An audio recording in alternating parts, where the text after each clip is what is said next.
All right, so I went into the dealership last weekend. I wanted a middleweight. I was going to look at the new MT-07, see how the new suspension felt. They accidentally had one of these on the floor. I accidentally bought it. I accidentally ended up with the new bike. This is my CB750 Hornet, VIN number less than 60. I don't know if anyone can do any information with the exact VIN number, so I'll leave it out of that, but that was kind of how they suckered me a little bit on this thing. I won't go over all the technical details of this bike because you know those already. No point in wasting the time. I'm gonna go over the key features and I'll get up and ride it and just kind of show you what it's like to ride one of these things, give you my opinion of this bike, my just overall review. This is the first Honda that I've ever owned. Not the first Honda car, first Honda bike I've ever owned. And I am insanely impressed with this bike for the dollar point, all right? So let me go ahead and show you some of the key features here. And for one of them, I love this bike, man. I really love this bike. So number one is going to be, because you know I'm a stickler for this, it's going to be the actual build quality of this bike. This red frame, right? The paint on this, it's probably not paint, it's probably anodized, whatever. It looks incredible. There's no flaws anywhere. This is an $8,000 bike. Of course, the welding is not perfect. $8,000 bike. The red goes all the way up, right? There's not a single piece of this frame that isn't, and I'm gonna have some horrible camera work, so sorry about that. But there's not a single piece of this frame that doesn't, it's not painted, right? This looks incredible. I mean, they did an outstanding job on the frame of this bike, right? We got the red through here. I absolutely adore this on this bike. And something else, and I don't know why I like this so much, but you can see through the bike itself, which I just think is kind of cool. It just kind of adds into how lightweight this bike is. Fit and finish on this thing is amazing. $8,000 bike, and here, let me get out my flashlight, show you the paint on this thing. Granted, it's not the cleanest. Make sure this is showing right. Pearly white, so it's got some sparkle to it in the sun. Over here, matches, right? They did a really good job with the paint on this bike. You have the fake carbon accent through here, which some people will like. I think it's a nice touch, right? Fake carbon. The seat itself is deceptively not as comfortable as it feels, right? It's very padded. It's just something about it it's not as comfortable as it looks. That's okay. $8,000 bike, right? We got to keep everything in the context here.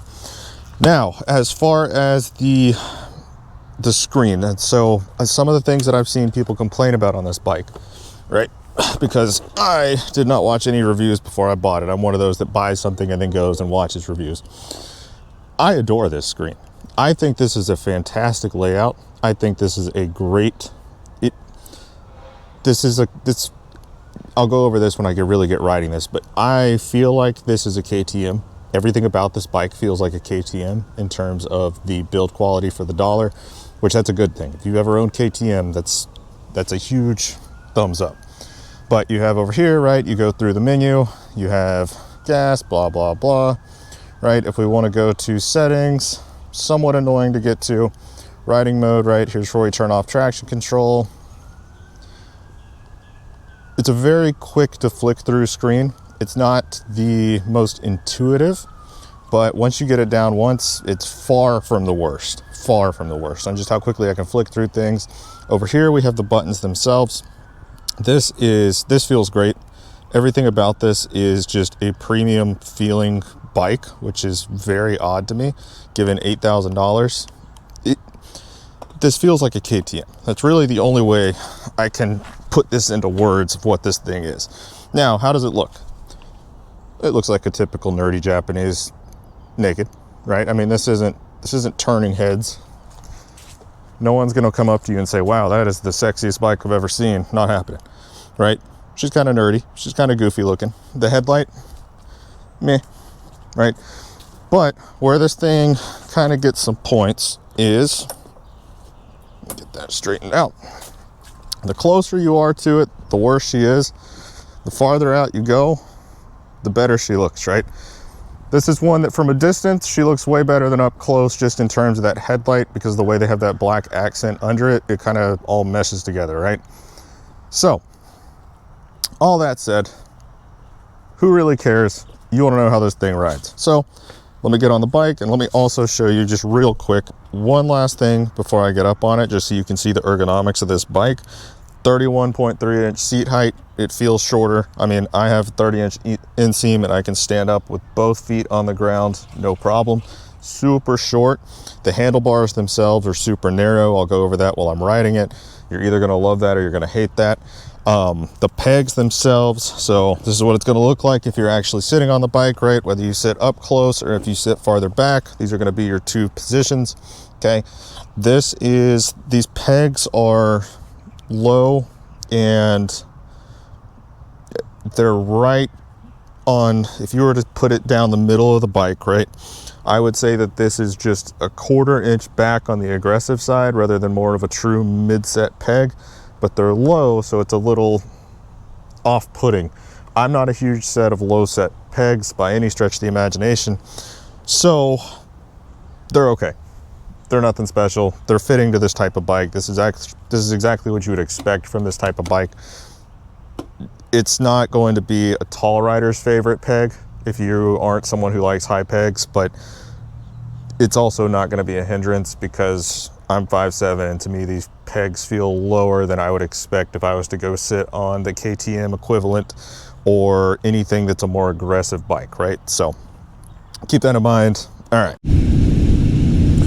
All right, so if you're like me, you watch review videos to see what a bike is like to actually ride. You don't really care what the technical specs are for the 1,000th time over because you already have seen them 1,000 times before you made it to this point, right? Good Lord. So, how does this bike feel to ride? It's awesome. This is such a fun bike. They absolutely just killed it with this thing. This bike rides exactly how you would want this class to ride. It doesn't ride like I expected. Now, I say this because this is a Honda. I have ridden Hondas. I've ridden many Hondas. I've never owned a Honda. This doesn't feel like a Honda. It doesn't look like a Honda. You know what this screen looks like? I already mentioned it, but you know what this screen looks like? That's a KTM screen, right? From the actual, everything about that is a KTM screen. Everything about the way this thing rides is a KTM. The only thing that's not a KTM about this bike, hopefully the reliability, and two is the foot pegs, okay? The mirrors. This could have came straight off my 390 Duke and I'd have never known the difference. The super narrow bars, KTM. This is a KTM. This is hilariously a KTM. Hopefully again with the Japanese reliability. I myself am a huge KTM fan, but this is not that smooth, refined, easygoing Honda feel that I expect, right? Even with the CBR, with the super snappy, elasticy, but very, very controlled throttle that bike has. This is not that. This rides like a KTM. It's got the twitchy throttle, right? It's got the super soft, very damp suspension for the price point. Very good suspension for the price point. I really am impressed with the suspension on this thing. You have it's a little bit longer wheelbase than its competitors. Again, that's kind of a KTM thing. I'm not convinced that KTM engineers Honda didn't snipe KTM for this bad boy. Like it feels like a KTM. It's the weirdest thing to me. And even the engine, the power plant, right? The way that this thing rides, the way that you get the lumpiness of the P-Twin. P-Twins are typically pretty smooth, right? This isn't a super smooth engine. This is a lumpy KTM feeling bike. This is, I'll hit a UE right here. Everything about this feels like a KTM, which is just the most magical thing in the world for me because I love KTM, right? There's a reason KTM has survived despite their horrible reliability. It's because they're just so much fun. Now, back to this. Honda absolutely did an amazing job with this bike. The suspension is incredible. The suspension is so good on this bike. I can't get over how much I enjoy this suspension. I came to this is just an absolutely horrible road. And it's fine. It's perfectly fine on this bike. My tires never leave the ground, right? My rebound's not too slow. My rebound's not too fast. There's nothing. I feel super planted no matter what I go over. They did such a good job with the suspension. Now I weigh with all my gear on now, about 190 pounds. So it's not like they undershot me either, right? Of course I'm a little wallowy, but it doesn't matter. I'm still planted to the ground. Awesome suspension. Awesome suspension. The engine itself, as far as if I need to cruise somewhere, right? As long as you're in, if like I'm on the interstate 6th gear, I don't get any real vibration in my hands, really, unless I open it, right? But in terms of like felt engine, she's a lumpy little guy. She's got some character, she's got some feel to it. As far as the power band goes on this bike, does this feel like your standard Honda that's super predictable and super just either exponential inline 4 curve or just super linear twin / V-twin power band? No. Again, it rides like a KTM. This doesn't feel like a Honda. It has 2 distinct little power bands, and when I get up here and there's not a car behind me, I'll slow down and kind of show you the 2 spots in the band, right? But it has 2 little peaks in power, it feels like, which is, it gives it so much character. It gives it such a non-twin feeling, okay? This is where KTM's, right, with a thumper, with a twin, and if you're a thumper guy, you'll love this. But it has what feels like 2 distinct little whoop-whoops, which is awesome. It makes this so much fun. It gives it so much character. It makes it feel like you're not just, you know, picking 1, 2, 3, 4, 5 on the band. Each little spot has its own little pros and cons, right? That's such a huge selling point on a bike to me.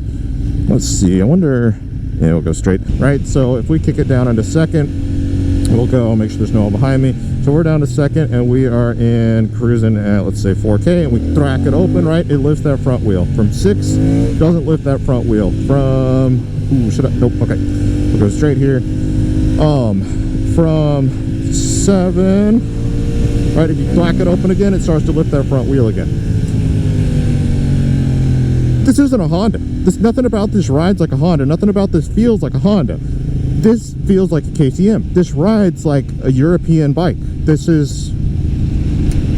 I can't describe how happy I am with this bike. I can't describe how much fun I've had with this bike, how much fun this bike is to ride.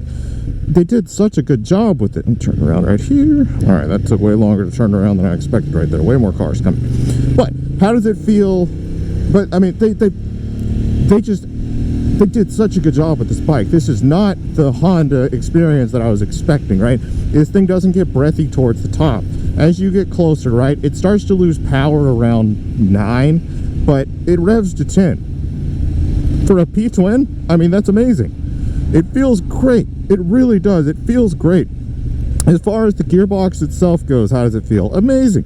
This thing stomps on the MT-07. This thing stomps on any other... This is the best gearbox I've ever sat on for a bike of this price range. This is way better than a KTM. This is way better than anything I've ever sat on. I can't get over how good this bike feels to ride, how well Honda did making this thing. It is exactly what you would expect in the right ways, and everything that it's not, it's a positive, right? So as we get... well, I might be able to. Let's see. If I can get it right, you'll notice around 9 is when she starts to just make a little more noise, not accelerate much more. That's great. MT-07, you're not getting close to the top 90% of the RPM range without it going just breathless. With any P-twin, as a Ninja 650, any of these, you're not going that far. You don't get that same oomph that this one has. I cannot tell you how much I just adore this bike. How much fun, well, let's go right here. How much I just adore this bike. How much it just feels like a toy. How much this power band is just hilarious, right? The lightweight, flickable nature of this thing. Right, we're going around this little bend right here. Woo! Right, the 160 as the rear choice, as the rear tire choice was just genius as well, because it feels like nothing. It's going to be super cheap to replace, but it was such a smarter choice, right? You lose the look factor over the 180 that the MT-07, some of the other bikes have, but you gained the function, again, of a KTM. You get the function of the skinny European bike tire on a smaller, like, supermoto type of feel. It's genius on their part. Absolutely genius. I can't get over how well thought out this bike is, right? I really can't. All right, so how do the brakes feel? That's a street bike. They're perfectly fine. They feel okay, right? They stop, right? They have really good feel, shockingly good feel for non-steel lines. But I mean, it's a street bike, man. If it stops me like I expect it to, then it's perfectly fine. I don't expect anything crazy with these. They do have really good feel though in terms of everything, so I guess they're better than average. One thing I did forget to mention while I was sitting over there next to it is it has the actual, let's see if you can see them from here. So instead of these standard round rotors, it has the pedal rotors. Some people hate these because they look feminine or childish. I like them. It gives the bike a little something different to look at, so I like the pedal rotors. If you are shopping for this class, you are doing yourself a disservice by not going and looking at one of these. And a couple more things, right? In terms of the gas mileage, 4-gallon tank, it's getting, according to this, 45 miles per gallon. I think it's better. I am seeing, when I'm filling this thing up, I believe that's a lowball estimate. From what I've gotten filling it up, I'm getting closer to about 52 miles per gallon, which is crazy because I'm not being, you know, nice to this thing while I'm riding it around. Incredible gas mileage. So even if I'm getting, let's say, not 180 miles per tank, that's amazing. It takes 87. You don't have to put premium in it. That's a bonus. The 160 rear, like the maintenance on this thing, the upkeep on this bike to just keep running it is going to be effectively free, you know, relative to, I guess when you come from super sports, anything feels great price wise, but it's great. I love this thing. I think Honda absolutely killed it with this bike. I think Honda is going to be absolutely stomping in this class. I imagine this is going to be one of those bikes that for the people that own these things, they're going to look back on it in 5 years, 10 years, and this is going to be one of those kind of era-defining bikes of just how good it is, just how much it does what you would want a modern bike to do. Okay, the traction control, they call it torque control. How does it work on this thing? It's actually, oh whoops, I always get the mode mixed up. There we go. How does it work on this thing? All it does, it's your standard old school traction control. All it's doing is measuring the front and tire wheel spin. Nothing to do with lean angle, nothing with anything else. However, does it work? Pretty well, right? So you're not going to be able to lift the front. I don't know if I get enough space here. You're not going to be able to lift the front with it on, right? You'll see the light come on, right? It puts it right down. It does a very good job there. So this is very beginner friendly in that aspect. It works. Okay. The electronics on this thing are pretty good as far as banging through gears, right? I can go to 5th gear, cruise at 50, or cruise at 40. I can stay on the gas and kick down that easy. That's insane for a bike of this price range. This isn't just I know I sound like an idiot talking about this thing, but I can't get over how well made and good and great this bike is to ride, and just how good of a job Honda did with this thing. This is an amazing bike. This is truly an amazing bike. I really, mark my words, this is going to be an era-defining bike. This is going to be the thing that truly, okay, I know everyone and their mother compares this to the MT-07, right? This is going to be that new comparison point. This is going to be that popular of a bike if Honda ups the production, which from what I have read is expected. Okay, so anyway, I hope you like this video. I hope this review slash me just talking like an ass all over the place helps in some capacity. This is a great bike. You will not regret it. Thank you.